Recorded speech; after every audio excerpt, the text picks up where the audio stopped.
Hi guys, in my last video, we talked about things that would make Tekken easier to understand for beginner and intermediate players. For example, we talked about an option to display hit levels more clearly and maybe even highlight especially important situations like plus on block attacks with visual effects or something similar, because at the end of the day, a lot of this is hidden knowledge, it is delayed learning, and yes, that is a form of gatekeeping. But today I want to talk about something else, something that almost every competitive player hates: bad internet. Now, to be fair, not everyone is fully responsible for it. Sometimes the internet provider is just bad. Sometimes people cannot run a proper LAN cable through the house. Sometimes the setup at home is simply limited. So this is not about blindly insulting everyone with a weak connection, but it does not change the fact that playing against unstable connections is one of the most frustrating things in Tekken. One thing Tekken does right is that it at least shows you when somebody is on Wi-Fi, so you can decline if you want. That part is good. The problem is that not every bad connection gets shown honestly. Sometimes you accept what looks like a wired connection, and then the match starts, and it feels absolutely horrible. Constant stutter, random delay, unstable rollback, inconsistent timing, and suddenly you are not really playing normal Tekken anymore. And this is where the conversation gets important, because toxic players love to say, well, the lag affects both players. And technically, yes, but realistically, no, not in the same way. Players who regularly play in bad conditions start adapting to those conditions. They get used to the delay, they get used to the rollback,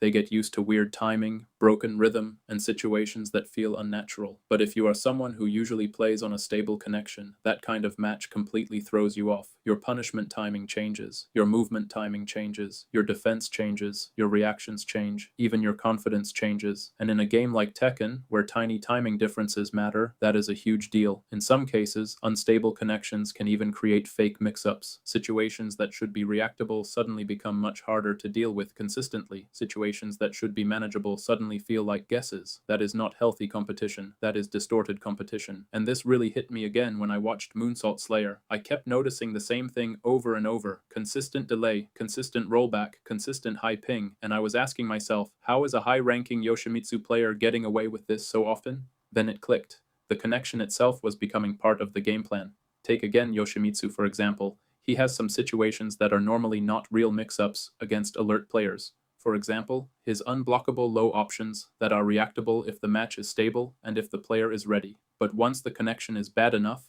the whole situation changes. Now the opponent is hesitating. Now the opponent is second-guessing. Now the opponent is scared of being late. Now the opponent starts interrupting at the wrong time, freezing at the wrong time, or overreacting because the timing feels off. And that is where fake pressure becomes real pressure. That is where no mix-up becomes a mix-up. Not because the move suddenly became good by itself, but because the connection made the situation harder to read than it should have been. That is exactly why this topic matters, because this is not just about annoyance, it is about competitive integrity. A fighting game is supposed to test decision-making, reactions, timing, matchup knowledge, adaptation, and consistency. But when the connection gets bad enough, it starts testing something else. Who is more used to connection chaos? And that is a completely different skill set. Again, I am not saying every player with bad internet is doing this on purpose. That would be unfair. But I am saying this: if you knowingly keep playing in conditions where the match quality is constantly terrible, and those conditions clearly make your offense harder to deal with, then yes, that becomes toxic, because at that point, you are no longer just playing Tekken, you are forcing people to play your connection. And Bandai Namco also has responsibility here, because if the system allows unstable matches to happen over and over again, if fake wired setups can slip through, and if players can repeatedly benefit from terrible match quality, then the game is enabling it. This is why connection quality should matter more. This is why better filtering would help. This is why players need stronger protection against obviously unstable matches, because online Tekken is already hard enough. It should not also reward whoever can weaponize inconsistency better. Thank you guys for watching my video. If you are interested in more, check out my channel, and if you want to support me, check out my sidestepping playlist.